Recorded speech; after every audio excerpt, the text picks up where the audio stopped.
ওয়াহাবির বাচ্চা কয় কি, সালাফির বাচ্চায় মানুষের কাছে চাওয়া শিরিক, নবী রাসূলের কাছে চাওয়া শিরিক।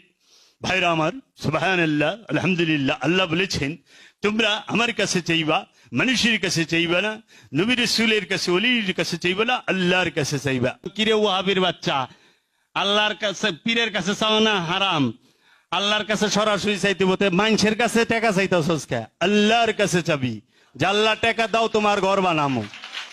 আল্লাহর ঘর বানাইবার যায় টাকা লোন মানুষের কাছ থেকে। আর আমরা যদি আল্লাহর ওলিরে কই বাবা আমারে কিছু দাও, কয় শিরিক। তুমি যে টাকা চাও, রাসূল পাক সাল্লাল্লাহু আলাইহি ওয়াসাল্লাম বারযাখী হায়াত হাদিস শরীফে প্রমাণিত, কিন্তু কখনো কোনো সাহাবী রাসূল পাক সাল্লাল্লাহু আলাইহি ওয়াসাল্লামের হায়াতের অজুহাত দিয়ে তার কাছে দোয়া চাননি। জীবিত অবস্থায় তারা সবাই দোয়া চেয়েছেন, কোনো চাহিদা মেটাবার আবেদন করেননি। দুই নম্বর কথা, এই আল্লাহ গায়রুল্লাহর কাছে দোয়া চাওয়ার দ্বিতীয় যেটা পর্যায়, সেটা তার কাছে আবেদন জানানো। অর্থাৎ আপনি আমাকে দয়া করেন, আমার রোগ মিটিয়ে